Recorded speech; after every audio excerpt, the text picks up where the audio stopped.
Teacher आपस में एकजुट होंगे तो एक एक टीचर से हज़ारों बच्चे जुड़े हुए रहते हैं और एक बड़ा स्वरूप ले सकता है। और जब एक बार बड़े पैमाने पे अच्छी संख्या में अगर एकजुट हम हो जाएंगे तो कोई भी बात जो उचित हो बच्चों के हित में या टीचर के हित में या राज्य हित में, उसको हम आसानी से आगे बढ़ा सकते हैं और मनवा भी सकते हैं, जिसका ताज़ा उदाहरण अभी आप बीपीएससी के मामले में देख चुके हैं। आपने बीपीएससी को आप लोगों ने झुका दिया। झुकाना हमारा मकसद नहीं है।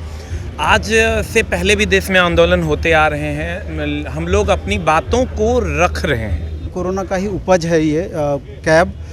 हो सकता है बीपीएससी वालों से मिस्टेक हो गया होगा, हो सकता है आरआरबी वालों से मिस्टेक हो गया, तो हम लोग बैठ के, ये भारत हमारा है, जितना योगदान आपका है माइक के साथ उतना योगदान हमारा होना चाहिए कलम के साथ, उतना योगदान एक सफाई कर्मी का भी होना चाहिए, तब ये भारत विश्व गुरु बनेगा। कोचिंग को अगर उद्योग का दर्जा भी दे दिया जाए, जिसकी मांग टीचर लोग कर रहे हैं, उससे भी क्या होगा कि बिहार के बच्चे अभी जैसे कोटा जा रहे हैं तो एक बड़ा टैक्स बिहार का राजस्थान शिफ्ट हो रहा है। हम लोग ये सब लोग मिलकर ये मांग किए हैं कि जैसे बच्चों को कम से कम कॉस्टिंग में हम लोग शिक्षा दे सकें और इस बिहार को शिक्षा के द्वारा बदल सकें। आप देख रहे हैं लाइव बिहार, मैं आपके साथ रूपम। मैंने आपको दिखाया कि किस तरह से एक ही मंच पर कैब के तहत यहाँ पर आप लोगों को सौभाग्य मिल रहा है कि यहाँ पे जितने भी बड़े बड़े दिग्गज जो टीचर हैं ये यहाँ पे उपलब्ध हैं। और इस कैब के माध्यम से यह भी हो रहा है कि जितने टीचर जब इकट्ठा हो रहे हैं एक मंच पे तो वो स्टूडेंट का भी बात आप लोगों का उठाएंगे, क्योंकि उनकी जो समस्याएं हैं वो तो टीचर ही सबसे ज़्यादा बेहतर जान रहे हैं और उठाते भी आ रहे हैं। नवीन सर हमारे साथ जुड़े हुए हैं और एसके झा सर भी हमारे साथ जुड़े हुए हैं। थोड़ा इन लोगों से हम बातें कर लें। सर, सबसे पहले तो कल शिक्षक दिवस है, उसके लिए बहुत बहुत आप दोनों को बधाई। निश्चित रूप से शिक्षक दिवस में सारे टीचर बधाई के पात्र हैं और स्टूडेंट से एक अलग तरह का स्नेह हमेशा से रहा है। और अभी जो आप ये देख रहे हैं ये प्रोग्राम, ये कोचिंग एसोसिएशन ऑफ भारत का प्रोग्राम है और लगभग पटना के सारे टीचर तो हैं ही, इसके अलावा बिहार के विभिन्न ज़िले से अलग अलग आए हुए टीचरगण हैं। इसके अलावा भी कुछ टीचर दिल्ली से आए हैं और अन्य राज्यों से भी यहाँ पर आए हुए हैं। तो ये कोचिंग एसोसिएशन एक ऐसा प्लेटफॉर्म है कि टीचर के हित को तो ध्यान में रखता है, क्योंकि कोरोना काल में इतना ज़्यादा परेशानी शिक्षकों को हुई, तो ये समझिए कि कोरोना का ही उपज है ये कैब।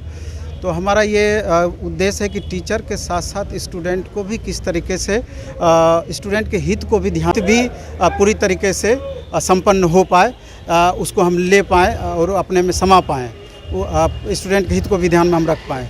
और एक अच्छा ये मंच मिला है। पहले क्या होता था कि हम लोग टीचरगण आपस में अपना अपना पढ़ाते थे, एक दूसरे से बहुत ज़्यादा मतलब नहीं रहती थी, लेकिन ये कैब ऐसा माध्यम हो गया है, इतना अच्छा माध्यम हो गया है कि ये एक आपस में मिलने जुलने का भी एक अच्छा माध्यम है और अपना क्वालिटी गुण इस तरह का आपस में शेयर करने का भी एक अच्छा माध्यम है। और हमको लगता है कि अन्य टीचर जो इस वीडियोज़ को देख रहे होंगे उनको भी कैब का सदस्य बनना चाहिए और कैब में अपना योगदान देना चाहिए। बाकी झाजी हैं, इनसे इनकी राय ली जाए।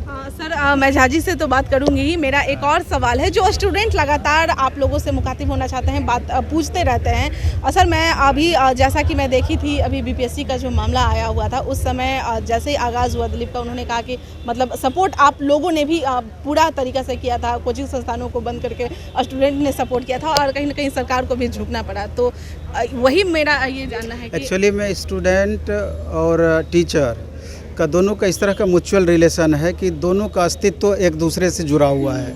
अगर स्टूडेंट ही नहीं रहेंगे तो टीचर का क्या अस्तित्व है। इसलिए जब भी स्टूडेंट के हित की बातें आती है तो टीचर तो बढ़ चढ़ करके भाग लेते ही लेते हैं।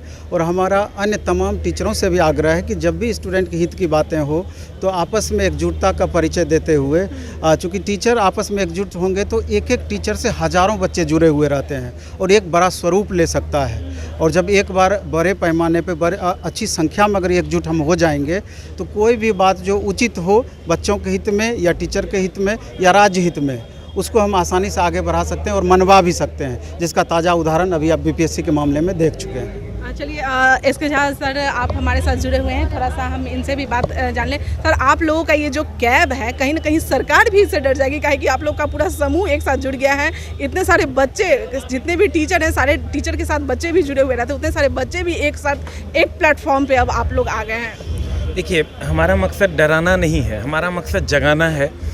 हम लोग अभी आपने एक वर्ड यूज़ किया कि हाँ, आपने बीपीएससी को आप लोगों ने झुका दिया। झुकाना हमारा मकसद नहीं है। आज से पहले भी देश में आंदोलन होते आ रहे हैं, हम लोग अपनी बातों को रख रहे हैं। अगर वो उन सब जैसे पुनर्विचार याचिका दायर होती है आप हाई कोर्ट सुप्रीम कोर्ट में, तो ये जो हम लोग 50 लोग 100 लोग मिलके ये पुनर्विचार याचिका आप समझ लीजिए, तो अगर इस पर सरकार इन चीज़ों को मानती है, सरकार इस पर पुनर्विचार करती है, उनको लगता है कि नहीं ये सही है ये गलत, क्योंकि सब इंसान ही है।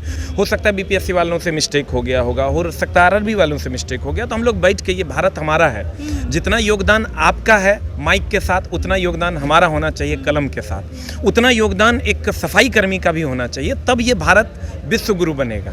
तो हमारा आपका सबका योगदान होना चाहिए और हम लोग कभी एक दूसरे को झुकाने की बात ना करें, हम लोग एक दूसरे को बढ़ाने की बात करें। अगर आप हमारी बात मान लेते हैं तो इसका ये मतलब नहीं कि आप झुक गए हैं। हम लोग आज जो ये कैब एक जगह हम लोग जो आए हैं इसलिए आए हैं कि हम लोग एक पॉजिटिव एनर्जी हैं और कहते हैं नाभिकीय संलयन, बहुत सारे हाइड्रोजन्स हैं यहाँ पर जो एक साथ मिले और हीलियम का निर्माण करेंगे और बहुत सारी ऊर्जा निकलेगी और वो ऊर्जा पॉजिटिव वे में सभी तक पहुँचेगी। तो इसी को पहुँचाने के लिए हम लोग एक कदम उठाए हैं। क्यों ना हम लोग सब आपस में क्यों लड़ें? हम आपका काम जो है वो आप कीजिएगा, हमारा काम जो है वो हम करेंगे, लेकिन जो हम सब मिल कर सकते हैं वो भी क्यों ना किया जाए।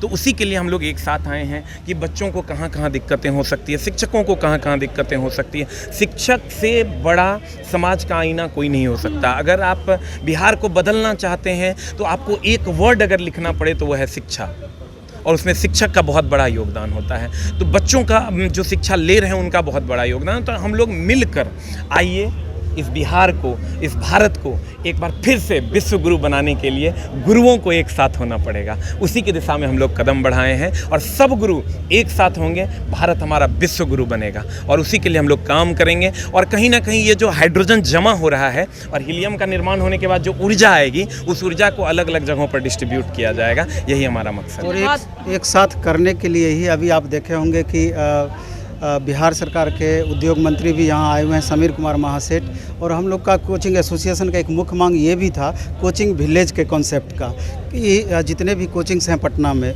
इतर तितर कहीं कहीं कोचिंग अलग अलग जगह पर हैं, उनको अगर एक जगह एकत्रित कर दिया जाए और उसको इंफ्रास्ट्रक्चर की सुविधा दे दी जाए, अन्य व्यवस्थाएँ दे दी जाए, जिसमें कि स्टूडेंट को भी अभी अलग अलग देखते हैं कि इतने बच्चों को बहुत ज़्यादा रेंट देना होता है। हमको लगता है कि हर दृष्टिकोण से ये बेहतर होगा और शिक्षा मंत्री का ध्यान भी इस ओर आकृष्ट कर पाए हैं और हमको लगता है कि भविष्य में ये एक सकारात्मक पहल होगा टीचरों के द्वारा। और अगर कोचिंग को अगर उद्योग का दर्जा भी दे दिया जाए, जिसकी मांग टीचर लोग कर रहे हैं, उससे भी क्या होगा कि बिहार के बच्चे अभी जैसे कोटा जा रहे हैं तो एक बड़ा टैक्स बिहार का राजस्थान शिफ्ट हो रहा है। तो हम ये करें, अब स्टेट लेवल की बातें हम बता रहे हैं, स्टेट हित की बातें हम बता रहे हैं। तो अगर इस तरह का मांग पूरा हो पाया तो अलग अलग स्टेट में इस तरह की व्यवस्थाएं अगर पनप पाई तो ये एक बहुत बड़ा बदलाव इससे भी संभव है। जैसे आप कहिएगा तो अभी बच्चों की सबसे बड़ी समस्या है इकोनॉमिकली वीक होने के कारण वो पढ़ नहीं पा रहे हैं, क्योंकि उनका मतलब समझिए कि इंफ्रास्ट्रक्चर कॉस्ट इतना ज़्यादा है कि वो पढ़ ही नहीं पा रहे हैं। तो हम लोग ये सब लोग मिलकर ये मांग किए हैं कि जैसे बच्चों को कम से कम कॉस्टिंग में हम लोग शिक्षा दे सकें और इस बिहार को शिक्षा के द्वारा बदल सकें। वो कब होगा? जब सब शिक्षा ग्रहण कर सकेंगे। ठेला वाले का बच्चा भी शिक्षा ग्रहण कर पाएगा, रिक्शा वाले का बच्चा भी शिक्षा ग्रहण कर पाएगा। ये तब होगा जब इस शिक्षा को हम लोग इकोनॉमी से फ्री कर पाएंगे। मतलब जिसके पास 500 रुपया है वो भी सोच सकेगा कि मैं पढ़ पाऊंगा। तो अलग अलग हॉस्टल्स की व्यवस्थाएं होंगी जहां पर सरकारी सुविधाएं दी जाएंगी। तो उन सब चीज़ों पे बात हो रही है। बहुत जल्द बच्चों के लिए भी कुछ न कुछ खास खुशखबरी आने वाली है और बच्चों के लिए भी कुछ न कुछ खास होने वाला है। चलिए, बहुत बहुत धन्यवाद सर, बहुत बहुत धन्यवाद। तो नवीन सर और एसके झा सर हमारे साथ जुड़े हुए थे। उन्होंने बच्चों की भलाई के लिए ये प्लेटफॉर्म बनाया और बच्चों की भलाई के लिए इतना कुछ कर रहे हैं। चलिए बने रहें लाइव बिहार के साथ। धन्यवाद। लाइव बिहार यूट्यूब पर सब्सक्राइब और फेसबुक पर लाइक जरूर करें।